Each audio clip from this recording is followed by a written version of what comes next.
I want you to picture a ballroom. Not just any ballroom, but the kind where the chandeliers cost more than my first car, and the air smells like expensive perfume and old money. This was the grand hall of the Pierre Hotel in downtown, and I was standing near the entrance, smoothing out the invisible wrinkles on my dress for the 100th time.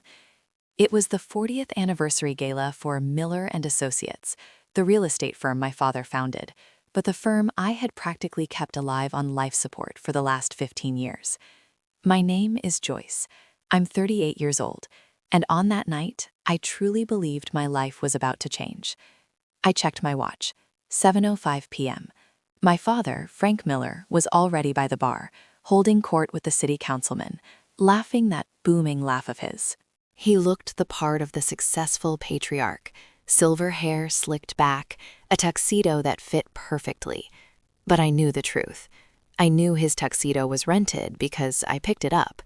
I knew the champagne he was drinking was paid for by a credit line I had personally negotiated with the bank just 3 days ago, clutching her pearl necklace like it was a rosary.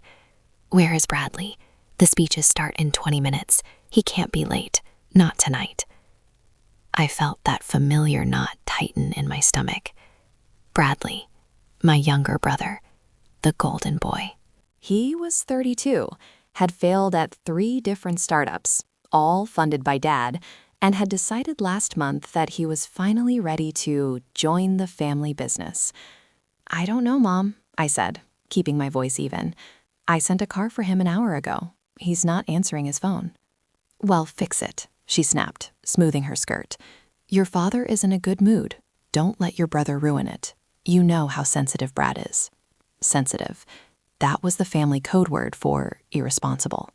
I walked out to the terrace, the cool night air hitting my flushed face.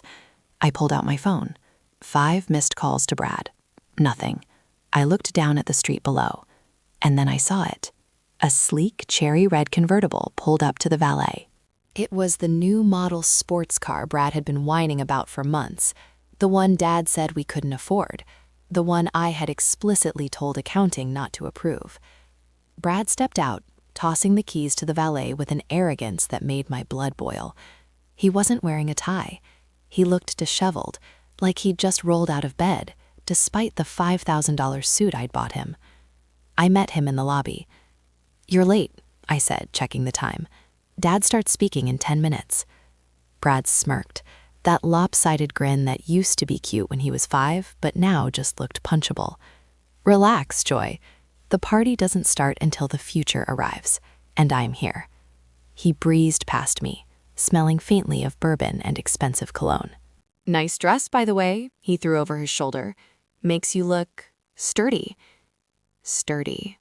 Like a table, like a support beam, like something you use, not something you admire. I followed him into the ballroom. The lights dimmed. The chatter died down. My father took the stage. The spotlight hit him, and for a moment he looked like the titan of industry everyone thought he was. 40 years, Dad began, his voice emotional. 40 years of building bricks and mortar. But a man doesn't build for himself. He builds for his legacy. My heart hammered against my ribs. This was it. We had discussed it. I had been the acting COO for 5 years. I handled the acquisitions, the legal battles, the inheritance disputes of our clients. I did the work. Tonight was the night he would officially name me as his partner. I had the new business cards printed in my purse, ready to hand out. "I look at my family," Dad continued, sweeping his hand toward our table, "and I know the future is secure. Tonight, I am proud to announce the next CEO of Miller and Associates." I took a breath, preparing to stand up. I had a speech prepared.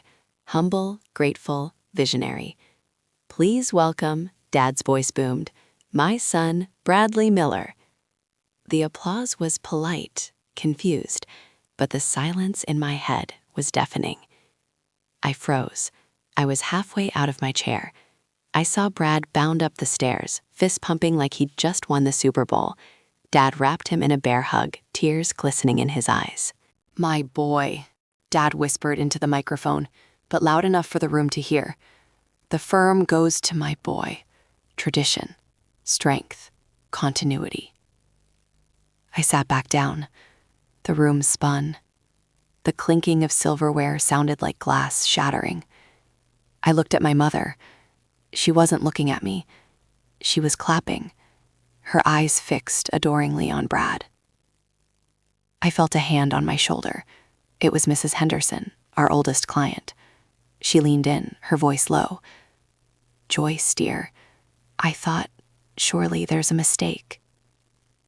"No mistake," I managed to choke out. My voice sounded foreign to my own ears. I watched them on stage, the two men of the Miller family, one who built a house of cards, and the other who was about to blow it down. They didn't mention me, not once. 15 years of 80-hour work weeks, missed birthdays. No social life. I was the ghost in the machine. And the worst part, I had paid for the microphone they were holding. I had signed the check for the stage they were standing on. I stood up. I didn't make a scene. I didn't scream. I just needed air. But as I turned to leave, Dad's voice cut through the applause again. "And let's hear it for Joyce." I stopped. Was this it? The acknowledgement? "For organizing such a lovely party," Dad said, smiling benevolently. "She really has a knack for the details, doesn't she? Great support, just like her mother." The room applauded politely. Great support. Not a partner, not a leader, just the help. I walked out of the ballroom, down the long corridor, and into the cool night. I stood there, shivering in my sturdy dress, realizing that the coldness wasn't coming from the wind. It was coming from the realization that I had spent my life buying love from people who were only selling me lies. But they didn't know one thing. They didn't know what I had in my car. They didn't know about the paperwork I had filed 5 years ago when Dad had his first stroke, paperwork he had signed and forgotten. The injustice burned, hot and fierce. But as I looked back at the glowing hotel windows, I knew one thing. The party was over, but the war had just begun. The morning after the gala, the sunlight hit my apartment floor like an accusation. I hadn't slept. I had spent the entire night staring at the ceiling, replaying the moment Dad handed the company, my life's work, to a man who once asked me if equity was a type of horse. I could have called in sick. I could have stayed in bed. But Joyce Miller doesn't hide. Joyce Miller shows up. I drove to the office at 7 a.m., just like I had every day for 15 years. The building stood tall in the business district, a glass and steel testament to the Miller name. I parked in my usual spot, but when I walked into the lobby, the security guard, old Mr. Jenkins, looked down at his desk, avoiding my eyes. "Morning, Miss Joyce," he mumbled. "Morning, Earl," I said, trying to keep my voice steady. Even the staff knew. The humiliation hung in the air like smog. I went up to the executive floor. My office was right next to my father's. It was smaller, cluttered with files, blueprints, and the actual work of the company. Dad's office was massive, filled with golf trophies and leather chairs that had never been sat in. I was organizing the quarterly tax filings because life and the IRS don't stop for family drama when the door swung open. It was Dad, and Brad, and Mom, the unholy trinity. They walked in like they owned the place. Well, technically they thought they did. Brad was wearing sunglasses indoors, sipping a latte. Mom was holding a box of donuts, looking nervously at the carpet. Dad looked smug. "Joyce," Dad boomed, closing the door behind him. "We need to talk about the transition." I didn't look up from the spreadsheet. "Good morning to you too, Dad. Did you enjoy the party?" "The party was fine," he waved his hand dismissively. "But we need to clear the air. I saw your face last night. You looked like you swallowed a lemon." I finally looked up.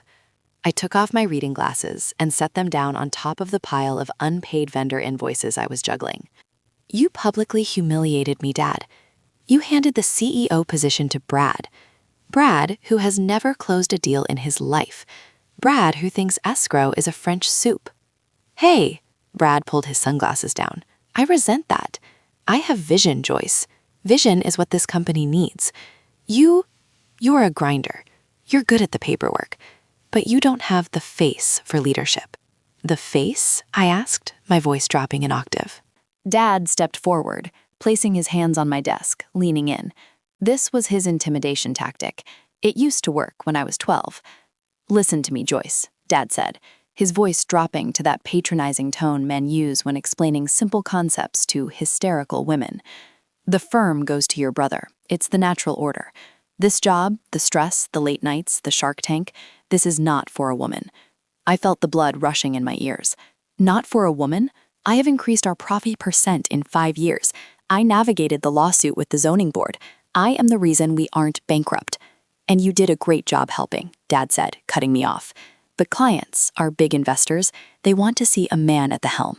It implies stability, strength." He paused, then delivered the line that would haunt me forever. "Besides, sweetheart, look at you. You're almost 40.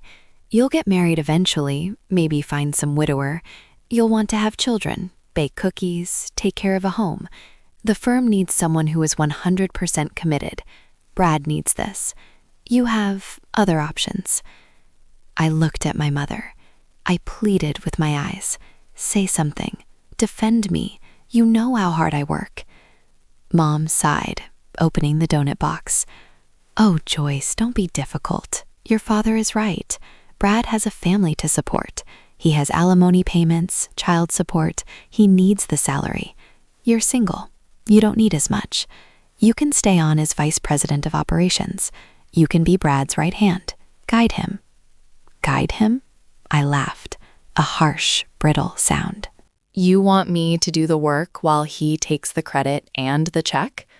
Brad chuckled, biting into a glazed donut, crumb falling onto my pristine carpet. "Come on, Joy. It'll be fun. You can be my secretary, with a fancy title. I'll even let you keep the office. Just move your stuff to the back wall. I want to put a mini putting green in here." He looked around my office, his eyes landing on the stack of files. "And all this paper? Boring. We're going digital, baby. Or whatever." I looked at them. Really looked at them. I saw Brad, the leech. I saw Mom, the enabler, who sacrificed her daughter to coddle her son. I saw Dad, the dinosaur, who thought my gender was a disability. And then my eyes landed on a piece of paper on the corner of my desk. It was a receipt. A hospital bill from St. Jude's Medical Center. $14,000 for Dad's heart medication and therapy last month. Paid in full, by me, from my personal savings account because the company insurance had lapsed due to Brad forgetting to mail the check. Dad followed my gaze. He saw the bill. For a second, just a split second, I saw shame in his eyes. But he blinked, and it was gone, replaced by entitlement. "We expect your full cooperation," Dad said, straightening his tie. "Brad moves into the big office today. You report to him starting now. Don't make this ugly, Joyce. Remember who gave you this job." "You didn't give me a job," I whispered. "You gave me a burden." "What was that?" Dad snapped. "Nothing," I said. I felt something snap inside my chest. Not a bone, but a tether.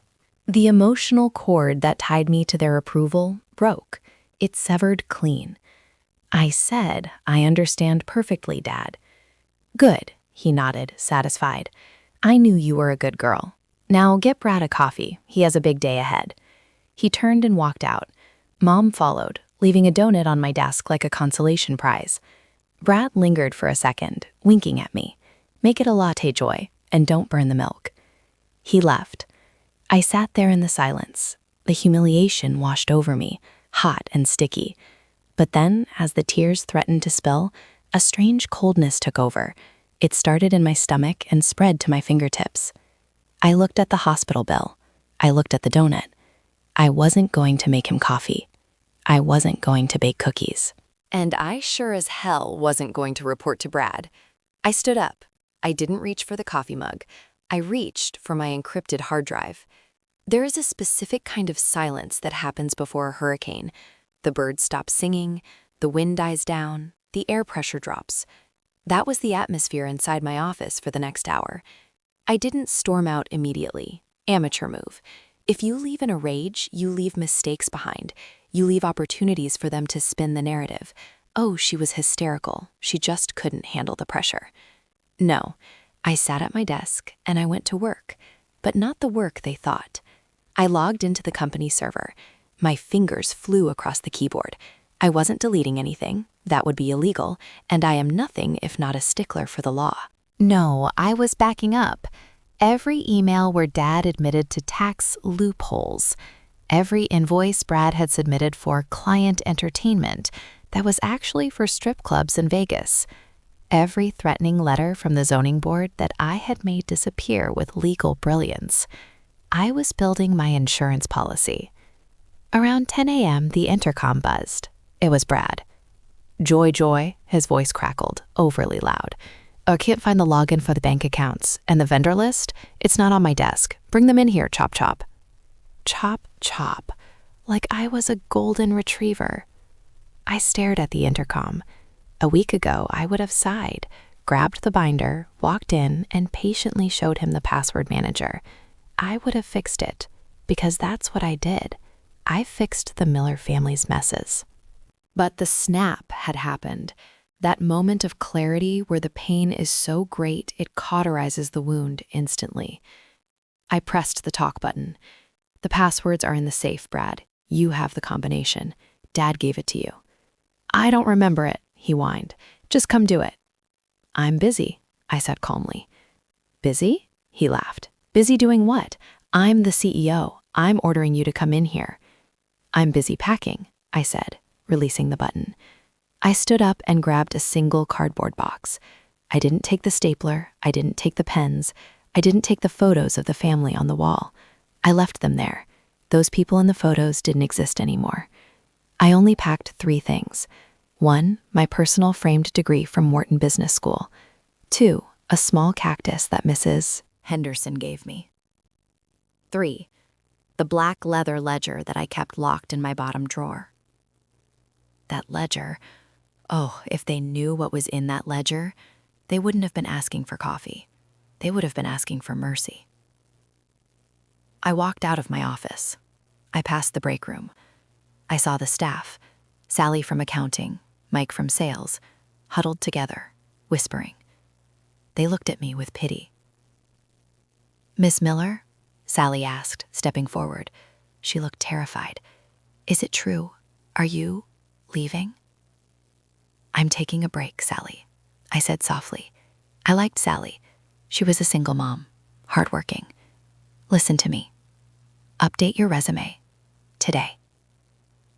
Her eyes went wide. She understood.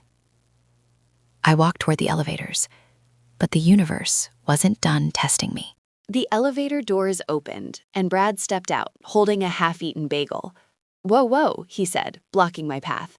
Where do you think you're going with that box? We have a strategy meeting at 11. Dad wants us to discuss the layout for the new golf simulator in the conference room. I'm not attending the meeting, Brad, I said. You have to. You're the VP of operations. That's your job. I looked him in the eye. He looked so confident, so protected by his gender and his last name. He had no idea he was standing on a trapdoor. I quit, I said. He blinked. Then he laughed, a wet, chewing sound. You can't quit. You're family. Besides, where would you go? Who's going to hire a 40-year-old woman who spent her whole life working for her daddy? You need us, Joy. I quit, I repeated, stepping around him. He grabbed my arm. His grip was surprisingly weak. You walk out that door, and Dad will cut you off. No trust fund, no dividends, nothing. You'll be nothing. I looked at his hand on my sleeve. Let go of me, Brad. Or what? Or I will call the police and file a report for workplace harassment. And since I am currently the only person who knows where the sexual harassment settlement files for your 2018 incident are stored, I suggest you unhand me. He snatched his hand back like he'd touched a hot stove. His face went pale. You wouldn't. Try me, I said. I stepped into the elevator. As the doors closed, I saw him standing there, mouth open, looking small and confused. The elevator descended. 20th floor, 15th floor, 10th floor. With every floor, the weight on my chest lifted. I wasn't scared. I wasn't sad. I was calculating. I pulled out my phone. I dialed a number I had saved under "in case of emergency." "David," I said when the voice answered. David was the sharpest lawyer in the city, a shark who ate other sharks for breakfast. We had gone to college together. "Joyce?" He sounded surprised. "Everything okay?" "No," I said, watching the lobby floor approach. "I need to retain you, personally. I'm leaving Miller and Associates." "Wow," David whistled. "It's about time. What's the plan?" The elevator dinged. I stepped out into the lobby, the sunlight streaming in. "The plan is simple, David," I said, walking past the security guard who looked at me with shock. "I'm going to let them hang themselves. I just need you to prepare the rope." "And what about the assets?" David asked. "Did you sign the non-compete?" I smiled, a real smile. "They forgot to ask me to sign one," I said. "And David, do you remember that shell company I set up 5 years ago? The one holding the deed to the building?" Yeah, Phoenix Holdings. Why? "Dust off the file," I said, pushing the revolving door and stepping onto the busy sidewalk of New York City, because the landlord is about to make a site visit. Leaving the building wasn't the hard part. The hard part was the silence that followed. For 15 years, my phone had rung every 3 minutes. "Joyce, where is the file? Joyce, the client is angry. Joyce, fix this." Now, silence. I drove my practical sedan to a small coffee shop 3 blocks away, far enough that I wouldn't run into anyone from the office, but close enough to watch the building. I sat by the window, ordered a black coffee, and just watched. I saw the lights on the 20th floor. I imagined the chaos. At 11:15 a.m., my phone finally rang. It was Dad. I stared at the screen. Daddy calling. I let it ring. It rang again, and again. Then the text started. "Dad, where the hell are you? Dad, this isn't funny, Joyce. Get back here. Dad, you are abandoning your family. You are ungrateful. Brad, what is the password for the vendor portal? Clients are calling." I turned my phone on Do Not Disturb. I took a sip of coffee. It tasted better than any champagne I'd ever had. I opened my laptop. I wasn't unemployed. I was self-employed. I had been preparing for this day subconsciously for years. I had a contact list that wasn't on the company server. It was in my head and in my personal cloud. But I knew Frank Miller. He wouldn't let me go quietly. He was a man who believed in scorched earth. An hour later, I received an email notification. It was from the company bank. Alert. Access revoked. They had cut off my corporate card. Expected. Then another alert. Personal account frozen. My heart skipped a beat. My personal checking account was at the same bank where the company did business. Dad played golf with the branch manager. He had pulled strings. He had claimed fraud or theft to freeze my assets. "Okay," I whispered to myself, my hands shaking slightly. "He wants to play dirty." I called the bank immediately. "This is Joyce Miller. Why is my personal account frozen?" "I'm sorry, Miss Miller," the teller said, sounding uncomfortable. "We received a flagging notice from a signatory on the joint oversight agreement." "My father," I cut her off. "When I was 21, Dad had insisted on being a signatory for emergencies. I had never removed him. Stupid, trusting Joyce. I need to access my funds. I have bills to pay. You'll need to come into the branch with Mr. Miller to resolve the dispute." I hung up. He was trying to starve me out. He thought that if he cut off the money, I would come crawling back, begging for my job, ready to apologize and make Brad his latte. He forgot one thing. I was the one who managed the money. I knew where the bodies were buried, but I also knew where the lifeboats were. I opened a new tab on my browser. I logged into an offshore account I had set up years ago for my rainy day fund. It wasn't millions, but it was enough. Enough to survive. Enough to fight. I spent the afternoon in that coffee shop, drafting a business plan. I wasn't going to start a massive firm. I didn't need overhead. I needed agility. Miller and Associates was a dinosaur. They focused on commercial leasing and old boy networks. I typed out my new company name, Vanguard Realty Solutions. My focus? Distressed assets, hostile takeovers, and fixing the messes created by incompetent heirs. It was ironic. My first target market would essentially be cleaning up after people like Brad. As the sun began to set, I saw a familiar figure walking down the street. It was Sarah, the head of accounting. She looked over her shoulder, terrified, then ducked into the coffee shop. She spotted me and rushed over, sliding into the booth opposite me. "Joyce," she whispered, her eyes wide. "It's a slaughterhouse over there." "Tell me," I said, pushing a fresh croissant toward her. "Brad fired the IT director because he wouldn't give him the master admin code without a written request. Now the system is locked out. Dad is screaming at everyone. And Joyce," she hesitated.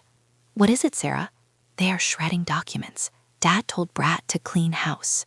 "They are destroying the files on the zoning bribes from 2019. I smiled, a cold, dangerous smile. "Let them shred the paper, Sarah," I said. "They don't realize I digitized everything 3 years ago. The more they shred, the more guilty they look." Sarah reached into her purse. She pulled out a USB drive. "I shouldn't give you this," she said, her voice trembling. "But I have a daughter in college. I can't lose this job. But I can't work for them. They are monsters." "What is this?" I asked, covering the drive with my hand. "It's the backup of the daily transaction logs from today. Brad transferred $50,000 from the client escrow account to a car dealership at 2 p.m. I gasped. The escrow account. That was sacred money. Client money. Touching that was a felony. It meant immediate disbarment and prison time. "He bought the car with client money?" I whispered. "He told me he would put it back next week when the commission comes in," Sarah said, looking like she was about to cry. "But there is no commission coming in because he forgot to sign the closing papers for the Thompson deal." I squeezed Sarah's hand. "You did the right thing. Keep your head down. Document everything. Don't quite yet. I need eyes on the inside." "Are you going to destroy them?" Sarah asked. "No," I said, pocketing the USB drive. "They are destroying themselves. I'm just going to be there to sell the wreckage." I left the coffee shop. I had no office, my bank account was frozen, my family hated me. But as I walked to my car, I felt lighter than air. I had the receipts. I had the talent. And now, thanks to Brad's stupidity, I had the weapon. My apartment became my war room. My dining table, once reserved for lonely dinners and holiday cards I never had time to write, was now covered in monitors, legal pads, and sticky notes. For the first 2 weeks, it was brutal. Dad's influence was strong. I reached out to 3 potential clients, people I had made millions for in the past. They all gave me the same cold shoulder. "Sorry, Joyce," one developer told me on the phone. "Frank called. He said you're having a mental breakdown. Said you're unstable. We can't risk it." "I am not unstable, Bob. I'm the one who saved your project in Queens." I know. But Frank threatened to pull the financing on our other joint venture if we work with you. My hands are tied." Click. They were blackballing me. Dad was trying to ensure I would never work in this town again. I sat on my floor, surrounded by rejection. I felt small. Maybe they were right. Maybe I was just a support role. Maybe I couldn't hunt my own kill. Then the doorbell rang. I wasn't expecting anyone. I looked through the peephole. It was an older woman in a Chanel suit holding a small dog. Mrs. Henderson. I opened the door, stunned. Mrs. Henderson was worth nearly $80 million. She owned half the historic district. She was Miller and Associates, Whale. "Mrs. Henderson?" I stammered. Please come in. Excuse the mess." She walked in, wrinkled her nose at the takeout boxes, and sat elegantly on my sofa. "I went to the office to see you, Joyce," she said, petting her dog, and I was greeted by that boy. "Brad?" "He called me Sweet Cheeks," she said, her voice icy. "He tried to sell me on a high-risk commercial strip mall in a flood zone. He didn't know I owned the adjacent lot and knew the drainage issues. He tried to con me, Joyce. I winced. I'm so sorry. Brad is learning. Brad is an idiot, she corrected, and your father is a fool for letting him loose. I pulled my portfolio from Miller and Associates this morning. My jaw dropped. That portfolio was 30% of the firm's annual revenue. I need a manager, Joyce, she said, looking me in the eye. Someone who reads the fine print. Someone who doesn't call me sweet cheeks. Someone who knows where the bodies are buried. Mrs. Henderson, I don't have a big firm anymore. It's just me and this dining table. I don't pay for mahogany desks, dear. I pay for brains. I want you to manage my assets, exclusively. She pulled a checkbook out of her purse. She wrote a check and slid it across the table. I looked at the number. It was a retainer fee. 6 figures. I couldn't breathe. Startup capital, she said, winking. And one more thing. I heard Frank froze your accounts. I have a very aggressive lawyer named Rosenberg. I'd like him to make a call on your behalf. Banks tend to listen when Rosenberg barks. I felt tears prick my eyes. Not tears of sadness, but of relief. Why are you doing this? Because 40 years ago, I was you, she said softly. Men told me I couldn't run my husband's business after he died. I buried them all. Now, get to work. With Mrs. Henderson's backing, the tide turned. I registered Vanguard Realty Solutions. I didn't need a fancy office. I worked from home, keeping costs low. I hired a virtual assistant. Meanwhile, I kept tabs on the empire. Sarah sent me updates. It was a circus. Brad had redecorated the office, spending $50,000 on furniture, while vendors went unpaid. Dad was stressed, his blood pressure spiking. He was calling clients himself, trying to smooth over Brad's mistakes, but he was too old and out of touch to handle the volume. And then I got the first real weapon. It was a text from Sarah. They are liquidating the employee pension fund to cover the operating cash flow gap. They think no one notices. Pension fraud. I sat back in my chair. This was getting dangerous. If the ship sank now, innocent people like Sarah and Earl, the security guard, would lose their retirement. I had to act fast. I didn't just want to win. I wanted to save the innocent bystanders. I called David, my lawyer. David, we need to expedite the process. How fast can we get the eviction notice ready for the building? The eviction notice? David laughed. Choice, that's the nuclear option. Are you sure? They are stealing from the employees, David. They are raiding the pension. I need to shut them down before they burn everything to the ground. Okay, David said, his tone shifting to professional. But once we serve this, there is no going back. It's war. It's been war since the moment he gave my job to a boy who buys cars with escrow money, I said. Prepare the papers. 3 months had passed since the gala. My life was quiet, disciplined, and profitable. I was working with Mrs. Henderson and 2 other high-profile female investors who were tired of the boys' club attitude at other firms. We were closing deals on undervalued properties, renovating them, and flipping them. I was making more money in 3 months than I had made in 3 years at Miller and Associates. But across town, the Miller empire was crumbling. I knew this because the rumors were flying. In the real estate world, gossip travels faster than a wire transfer. Did you hear? A broker told me over lunch. Miller lost the downtown contract, missed the filing deadline by a day. I heard Brad Miller showed up to the zoning meeting drunk, another said. I didn't gossip. I just listened. And I collected evidence. Every time Brad messed up, it created a paper trail. A lawsuit from a contractor he stiffed, a lien placed on a property because he forgot to pay property taxes. These were public records. I downloaded them all. I printed them. I put them in a binder labeled The Reckoning. One rainy Tuesday, my phone rang. It was a number I recognized. It was Mom. I stared at the phone. I hadn't spoken to her since the day I left. I debated answering. But curiosity and a lingering, stupid hope made me swipe right. Hello? Joyce? Her voice was thin, shaky. Oh, thank God. How are you, honey? I'm fine, Mom. Working. That's good. Listen, your father, he's not well. The stress? I'm sorry to hear that, I said. keeping my voice neutral. Maybe he should retire. He can't, she snapped, then lowered her voice. The business, it's having a little cash flow hiccup. Just temporary. Brad says it's the market. The market is up 12%, Mom. It's not the market. Well, whatever it is, she rushed on.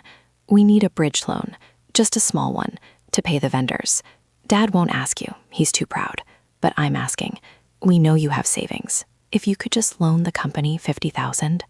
I almost laughed. They kicked me out, slandered me, froze my accounts, which Mrs. Henderson's lawyer had successfully unblocked, thank you very much, and now they wanted a loan? Mom, I said, where is the money Dad put aside? Where is the rainy day fund? Brad invested it. Invested it in what? Crypto, she whispered. I closed my eyes. Crypto. Of course. Brad had taken the liquidity of a 40-year-old firm and bet it on magic internet coins because some guru on TikTok told him to. I can't help you, Mom, I said. Joyce, we are family. Your brother might lose his car. His car was bought with stolen escrow money, Mom. He should lose it. Silence on the other end. Then a cold, hard tone I had never heard from my mother. You are a selfish, bitter woman. Your father was right. You want us to fail. I don't want you to fail, I said truthfully. I just refuse to set myself on fire to keep you warm anymore. I hung up. My hands were shaking. It hurts. It always hurts. But then I looked at my wall. I had taped up the receipts, the flowchart of their fraud. That afternoon, I met Sarah at a park bench. She looked 10 years older. It's over, she said, handing me a file. Brad hasn't paid the mortgage on the office building for 4 months. He intercepted the notices so Frank wouldn't see them. 4 months? I calculated. That meant default was imminent. The bank is going to foreclose, Sarah said. Frank thinks they own the building outright, but he refinanced it 10 years ago to pay for Brad's first failed business, remember? I remember. But here is the thing, Sarah. The bank isn't going to foreclose. Why not? Because the bank doesn't hold the note anymore, I said, opening my briefcase. I bought the debt. Sarah stared at me. You what? I used Mrs. Henderson's capital. We bought the distressed mortgage note from the bank last week. They were happy to offload it. I smiled, but there was no joy in it, only justice. Technically, Sarah, I am the bank now. A week after the phone call, Mom showed up at my apartment. I watched her on the security camera I had installed. She was holding a Tupperware container. Lasagna, my favorite. It was a classic manipulation tactic, the guilt casserole. I buzzed her in. I had to know what their next move was. She came in, looking frail and teary-eyed. She hugged me. It felt stiff. I made you dinner, she said, setting the lasagna on the counter. I'm sorry about what I said on the phone. I'm just worried. It's okay, Mom, I said, leaning against the counter, keeping distance. Your apartment is nice. She looked around, her eyes darting. She wasn't looking at the decor. She was looking at the papers on my desk. It works for me, I said. Joyce, darling, she started, wringing her hands. Brad is in trouble, real trouble. There are men, loan sharks. He owes money to bad people. My stomach dropped. How much? 200,000. And let me guess, you want me to pay it? No, she shook her head. We need the client list, the old one, the one with the VIP contacts. Brad lost it when the server crashed. If he can just land one big deal, he can pay them back. Please, Joyce, for his safety. I looked at her. She was asking me to hand over my proprietary data, the relationships I had built for decades, so Brad could ruin those relationships too, just to save his own skin. I can't do that, Mom. Those clients trust me. I can't feed them to Brad. He's your brother, she cried. Do you want him to get hurt? I want him to grow up, I yelled back. I need to use the restroom, she said suddenly, clutching her purse. Down the hall, on the left. She went into the bathroom. I stood there, staring at the lasagna. Something felt off. I checked the app on my phone connected to the internal security cameras. I had a camera in the hallway facing my office door. I watched the screen. Mom came out of the bathroom. She didn't come back to the kitchen. She tiptoed into my office. My heart stopped. I watched in black and white as my own mother began rifling through the papers on my desk. She pulled out her phone and started taking pictures of my open notebook, the notebook containing my new client list and strategy. She wasn't here to beg. She was here to steal. She was a spy. I felt a wave of nausea so strong I almost threw up. The betrayal was absolute. She didn't care about me. She was willing to destroy my new business to save the old one. I walked down the hall. I stood in the doorway of my office. "Find what you're looking for, Betty?" I asked. She jumped, dropping her phone. She spun around, face pale as a sheet. "Joyce, I was just looking for a pen to write you a note." "Don't," I said. My voice was dead. "Don't lie. I saw you on the camera." I pointed to the blinking red light in the corner. She looked at the camera, then at me. Her face hardened. The mask of the sweet, worried mother dropped. "You owe us," she hissed. "We raised you. We fed you. You are stealing our clients." "They left you," I shouted, "because your son is incompetent. And you are worse. You are an accomplice." I walked over, picked up her phone, and deleted the photos she had taken. I handed it back to her. "Get out," I said. "Joyce, please. Get out." She scurried past me. At the door, she turned back. "You think you're so smart, but your father is going to sue you. He's meeting with lawyers today." "He's going to take everything you have." "Let him try," I said, "and take your lasagna with you." She slammed the door. I locked it. Then I slid down to the floor and wept. Not for long, just for 5 minutes. I mourned the mother I never had. Then I wiped my face. She said Thad was meeting lawyers? Good. I called David. "They're escalating," I said. "They are going to sue." "Let them," David said. "Discovery will be fun. By the way, the foreclosure notice on the Miller building, it's ready to be served." "Wait," I said. "Not yet. If they sue me, I want to serve it in court." "That's cold, Joyce," David said. "I love it."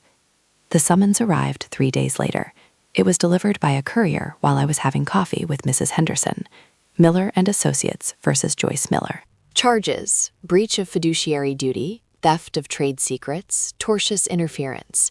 Damages sought, $5 million. Mrs. Henderson read over my shoulder. $5 million? Do they think you have $5 million? "No," I said, scanning the document. "They know I don't. This is intimidation. They want to bankrupt me with legal fees, so I'll settle and give them the client list back." It was a classic Frank Miller bullying tactic. He had done it to contractors, tenants, and rivals. Now he was doing it to his daughter. The phone rang. It was Dad. I answered. "Did you get my letter?" he asked. He sounded strong, confident. The delusion was in full swing. "I did, Dad." "A lawsuit? Really?" "It doesn't have to be this way, Joyce," he said. "I'm willing to be generous." "Return the stolen data, dissolve your little company, and come back to work, under Brad, and we will drop the suit. We'll even put you on a payment plan for the damages you caused." "I didn't cause damages, Dad. Brad did. Brad is the CEO," he shouted. "He is the face of this family. You are embarrassing us. Do you know what people are saying? That my daughter is a traitor?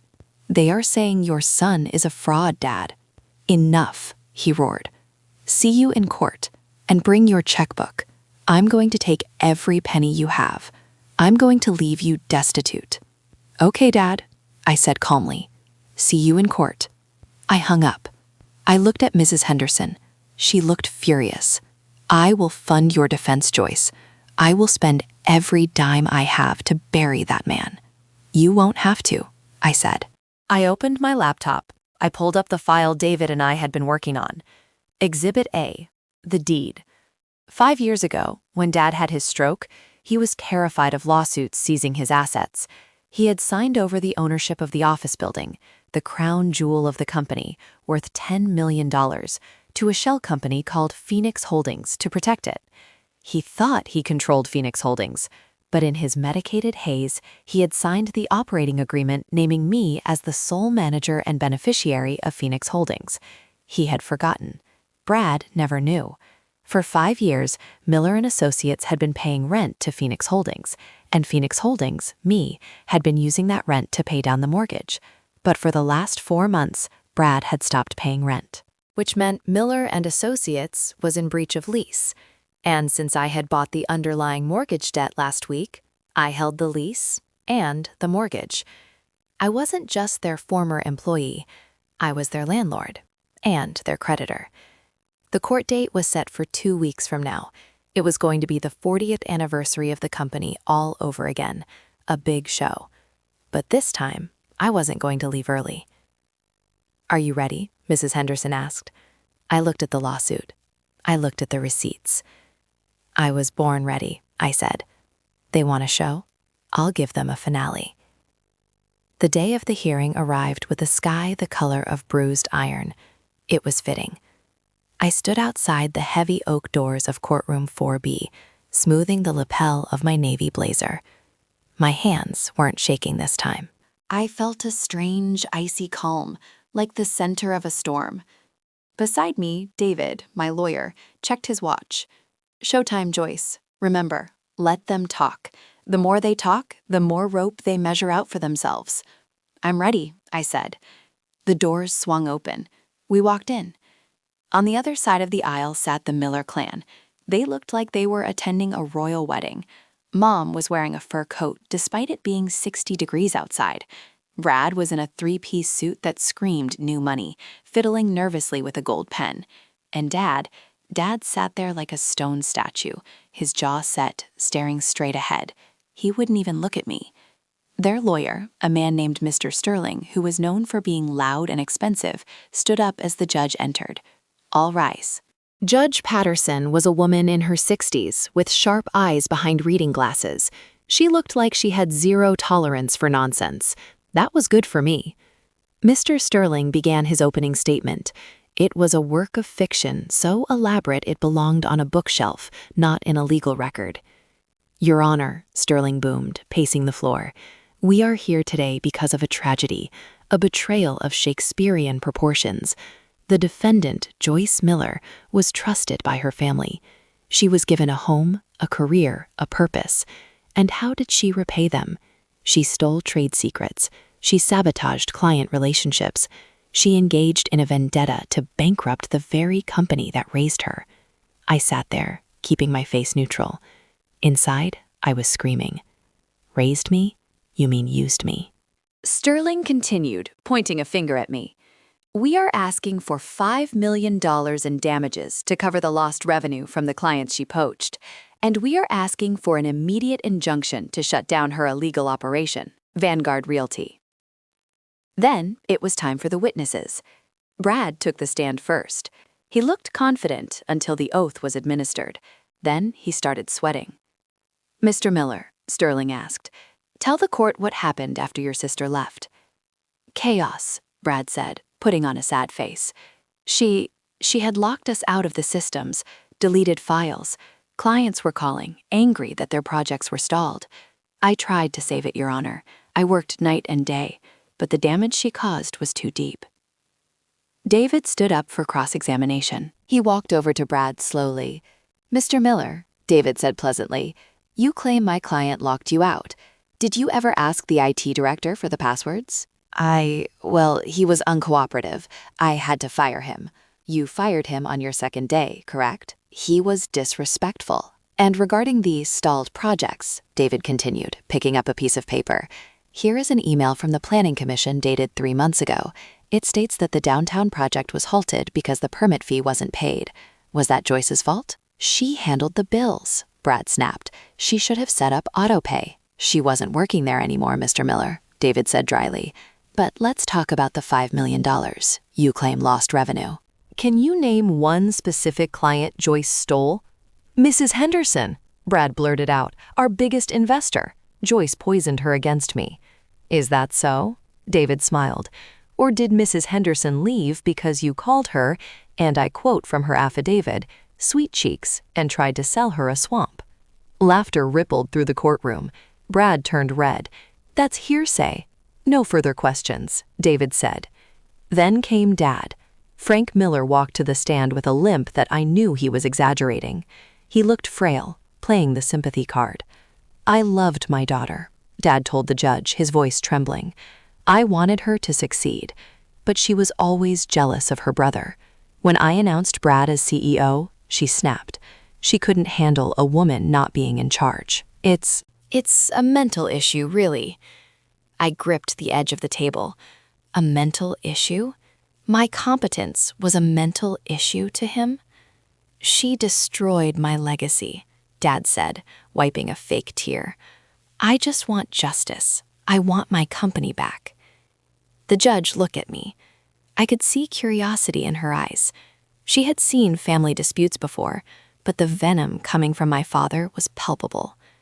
"Ms. Miller," the judge said, "your counsel may proceed." David looked at me. This was it, the turn. "Your Honor," David said, his voice dropping the pleasant tone and becoming hard as steel. "We have no witnesses to call regarding the theft of trade secrets, because there was no theft. However, we have a counterclaim to present, one that makes this entire lawsuit moot." "A counterclaim?" Sterling scoffed. "This is a delay tactic." "On the contrary," David said, lifting a heavy black briefcase onto the table, "we are countersuing for breach of contract, unpaid rent, and mortgage default, and we are moving for immediate eviction of Miller and Associates from their headquarters." The courtroom went silent. "Eviction?" Dad shouted from the stand, forgetting his frail act. "I own that building. I built it with my own hands." "Actually, Mr. Miller," David said, pulling out a document stamped with the official seal of the state, "you don't." He walked the document up to the judge. "Your Honor, 5 years ago, Mr. Frank Miller signed a quitclaim deed transferring the property at 400 Oak Street to a holding company, Phoenix Holdings LLC, to shelter the asset from liability. The operating agreement of Phoenix Holdings lists one sole manager and beneficiary." David turned and pointed at me. "Joyce Miller." Dad froze. His mouth opened, but no sound came out. He looked at the document in the judge's hand. I saw the memory hit him like a freight train. The stroke. The hospital bed. Me bringing him the papers to save the building from a creditor. Him signing them without reading, trusting me to handle it. "This is a trick," Dad whispered. "She stole it." "You signed it, Mr. Miller. Notarized by your own secretary," David said. "And for 5 years, your company paid rent to Phoenix Holdings, until 4 months ago, when Brad Miller decided rent was optional." David pulled out another stack of papers. "We are also entering into evidence the acquisition of the mortgage note. My client, through her investment group, purchased the debt on the property last week. Miller and Associates is in default on the lease and the mortgage. The arrears total $160,000. We are asking the court to enforce the eviction," David concluded. "They have 24 hours to vacate the premises." The silence in the room was absolute. It was the silence of a predator realizing it just walked into a trap. Dad looked at me. For the first time in my life, I didn't see arrogance. I saw fear. But I wasn't looking at him. I was looking at the judge. "Ms. Miller," Judge Patterson said, looking over her glasses, "is this true? You are the landlord?" I stood up. "Yes, Your Honor, I am. And I have not received payment in 120 days. "Then the law is clear," the judge said, raising her gavel. But before she could bring it down, the back doors of the courtroom burst open. The sound of the heavy doors slamming against the wall made everyone jump. Even Judge Patterson looked up, annoyed. But it wasn't a late spectator. It was 3 officers in uniform, followed by 2 men in suits who had federal agent written all over them. One of the agents stepped forward. He scanned the room, his eyes locking on the plaintiff's table.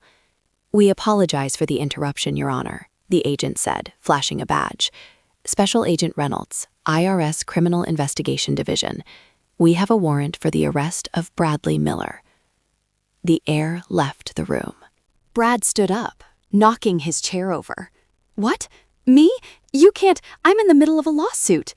"Sit down, son," Mr. Sterling, their lawyer, hissed, looking terrified. He started packing his briefcase immediately, distancing himself. "Bradley Miller," the agent continued, walking down the aisle, "you are charged with embezzlement, wire fraud, and tax evasion. We have evidence that you diverted funds from client escrow accounts to purchase personal vehicles and cryptocurrency. We also have evidence of falsifying loan applications." My mother let out a scream, a high, piercing wail that sounded like an animal in a trap. "No, not my baby. It's a mistake. Frank, do something." Dad was paralyzed. He looked from the eviction notice on the judge's desk to the handcuffs dangling from the agent's belt. His empire was burning from both ends. "Escrow fraud," Dad whispered. He turned to Brad. "You touched the escrow accounts?" Brad was backing away, shaking his head. I was going to put it back, Dad. The crypto market just crashed. I just needed more time. Joyce did this." He pointed at me, his finger trembling. "She set me up. She told the feds." I stood there, watching him unravel. "I didn't call them, Brad," I said clearly, my voice carrying through the courtroom. "Sarah did, your accountant, the one you forced to cook the books. She didn't want to go to jail for you." The agents reached him. Brad tried to pull away, but they spun him around. The click of the handcuffs was the loudest sound in the world. "Mom!" Brad sobbed as they marched him out. "Mom, help me!" Betty Miller lunged forward, grabbing the agent's arm. "You can't take him. He's a good boy. He just made a mistake." "Ma'am, step back or you will be arrested for obstruction," the agent warned. She collapsed onto the bench, weeping uncontrollably. The agents dragged Brad out. The doors closed. The room was silent again, except for Mom's sobbing. Judge Patterson cleared her throat. She looked at Dad, who was now slumped in his chair, looking small and gray. "Mr. Miller," the judge said, "in light of these developments and the evidence presented by the defense regarding the ownership of the building, I am dismissing your lawsuit with prejudice. You are ordered to pay the defendant's legal fees." She turned to me, "And regarding the eviction, Ms. Miller, the order is granted. You may take possession of your property." "Thank you, Your Honor," I said. The gavel banged. Bang. It was over. I packed my bag calmly. David gave me a high five, a rare display of emotion for him. "Clean sweep," he whispered. I walked toward the exit. I had to pass them. Dad was staring at the floor. He looked like he had aged 20 years in 20 minutes. Mom looked up at me, her makeup running, her eyes full of hate and desperation. "You did this," she hissed. "You destroyed this family. Are you happy? Your brother is going to prison." I stopped. I looked down at them. "I didn't do this, Mom," I said. "I kept this family afloat for 15 years. I covered the debts. I fixed the mistakes. I protected you. And in return, you tried to destroy me." I looked at Dad. "You wanted a man to run the company, Dad. You got one. This is what he built." Dad looked up. His eyes were red. "Joyce, the house. They put a lien on the house to cover Brad's bail bond. If we lose the company, we have nowhere to go." It was the plea I had been expecting, the final manipulation. "Joyce," he whispered, his voice cracking, "I'm your father. Please, just give us time. Don't kick us out of the building. Let us try to fix this." I thought about the night of the gala. I thought about the text messages. "The firm goes to your brother. This is not for a woman." I reached into my bag. I pulled out a single business card. It was for Vanguard Realty Solutions. "I can't stop the eviction, Dad. I have new tenants moving in on Monday. Paying tenants." I placed the card on the table in front of him. "But I know a good bankruptcy attorney. I hear he gives a discount for seniors." I turned and walked away. "Joyce," Dad called out, his voice desperate. "Joyce, come back." I didn't look back. I pushed open the doors and walked out into the hallway. The air in the hallway was cool. I took a deep breath. It didn't smell like fear anymore. It smelled like freedom. I pulled out my phone. I had one more thing to do. The next 24 hours were a blur of logistics and vindication. I arrived at the Miller and Associates building at 9 a.m. the next morning. But I didn't park in the visitor lot. I parked in the spot marked CEO. I had a sheriff's deputy with me to oversee the eviction. It wasn't necessary, really. The fight had left Frank Miller. When I walked into the lobby, the staff, the ones who hadn't quit yet, were standing there, looking terrified. They didn't know if they were being fired or arrested. I stood on the reception desk. "Attention, everyone," I said. The room went quiet. "My name is Joyce Miller. As of this morning, I am the owner of this building and the assets within it." I saw Earl, the security guard, look up hopefully. "Brad Miller is no longer associated with this organization. Frank Miller has retired. Effective immediately, this company is under the management of Vanguard Realty." Murmurs broke out. "However," I continued, "I know many of you have not been paid in weeks. I know your pension fund was raided." I saw Sarah in the back, nodding, tears in her eyes. "I cannot restore the pension fund immediately. That is a matter for the federal courts. But I am personally guaranteeing your back wages. Anyone who wants to stay and help us rebuild this mess, you have a job. Anyone who wants to leave, you will receive a severance check today." Cheering. Actual cheering. People were hugging. Earl took off his hat and wiped his eyes. I walked to the elevator, the same elevator Brad had blocked me from. I went up to the executive floor. The door to the CEO's office was open. Dad was there. He was packing a box. It was a pathetic sight. The office was trashed. Brad's doing. Pizza boxes, empty bottles, and that stupid mini putting green. Dad was carefully wrapping his Man of the Year 1998 trophy in newspaper. He looked up when I entered. "You came to gloat?" he asked. His voice was tired. "No," I said. "I came to get my keys." He tossed a set of keys on the desk. "It's all yours. The debt, the shame. Enjoy it." "The debt is yours, Dad," I corrected him. "I bought the building, not the liabilities of Miller and Associates. You and Brad still owe the creditors millions. You'll likely lose the house." He sank into the leather chair. "How did it come to this choice? I built this for 40 years. You built a business, Dad. You didn't build a family. You treated your son like a prince and your daughter like a servant. You reaped exactly what you sowed." "I thought," he stammered, "I thought you would always be there to catch us." "I was," I said softly, "until you threw me away." Mom burst into the room then. She looked frantic. "Frank, the movers are here, but they won't cash up front. My credit card was declined." She saw me. Her eyes narrowed. "You," she spat, "you ungrateful child. You are letting your parents sleep on the street?" "You're not sleeping on the street," I said calmly. "I checked. You have enough equity in the vacation cabin to rent a small apartment. It won't be the mansion, but it's a roof." "Apartment?" she shrieked. "I am Betty Miller. I cannot live in an apartment." "Then maybe you should get a job, Mom," I said. "I hear the coffee shop down the street is hiring baristas. Brad liked their lattes." She gasped, clutching her pearls. I walked over to the desk. I picked up the picture frame that Brad had knocked over. It was an old photo of the four of us. I was 10, holding a report card with straight A's. Dad wasn't looking at me. He was looking at Brad, who was eating ice cream. I took the photo out of the frame. I ripped it in half. I dropped the pieces in the trash can. "You have 1 hour to vacate," I said. "After that, the locks change." I turned and walked out. I didn't feel sad. I felt clean. As I walked down the hall, I heard Mom screaming at Dad, blaming him for everything. I heard Dad shouting back. The sound faded as the elevator doors closed. I went down to the lobby. Sarah was waiting for me. "They're gone?" she asked. "They're gone," I said. "So," Sarah smiled, holding up a fresh notepad.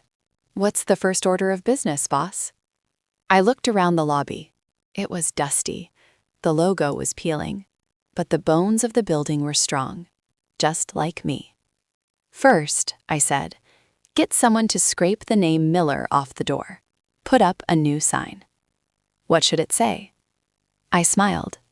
Phoenix Realty, because we rose from the ashes. I stood on the balcony of my office, looking out over the city skyline. The sun was setting, painting the buildings in shades of gold and purple. It had been the hardest and best year of my life. Phoenix Realty was thriving. We weren't the biggest firm in the city, but we were the most respected. We had a reputation for honesty, sharp deals, and a strictly enforced no-jerks policy. Mrs. Henderson was still my main client, but now she was also my friend. We had lunch every Tuesday. She called me the daughter she never had. I turned back to my desk. It was a beautiful mahogany desk, one I bought with my own money. On it sat a letter I had received that morning. The return address was a correctional facility in upstate New York. It was from Brad. I hadn't opened it yet. I wasn't sure if I wanted to. Brad had taken a plea deal, 3 years in federal prison for wire fraud and tax evasion. He testified against the loan sharks to get a reduced sentence. As for my parents, they lost the mansion. They lost the cars. They lost their country club membership. The bankruptcy court stripped them down to the essentials. They were living in a 2-bedroom rental in a working-class neighborhood. Dad had tried to call me a few times, usually when he needed money. I never answered. I sent them a modest check every Christmas, enough for groceries, not enough for trouble, but I never included a note. That was my boundary. I would not let them starve, but I would not let them feed on me again. I picked up the letter opener. I sliced open the envelope from Brad. Dear Joy, it read. The handwriting was messy, like a child's. It's cold in here. The food sucks. I miss my car. Classic Brad. But then I read the next paragraph. I have a job in the laundry. I fold sheets for 6 hours a day. It's hard work. My back hurts. I thought about you the other day, how you used to carry all those files. I never asked if your back hurt. I'm sorry. I really am. I was a brat. Dad told me I was a king, so I acted like one.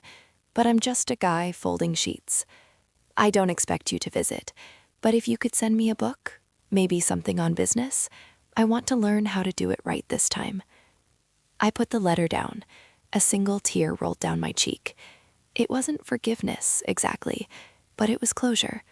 He was finally learning the lesson I tried to teach him for decades. You have to earn your place. I opened my drawer and pulled out a book, The Intelligent Investor. I stuck a Post-it note on the cover.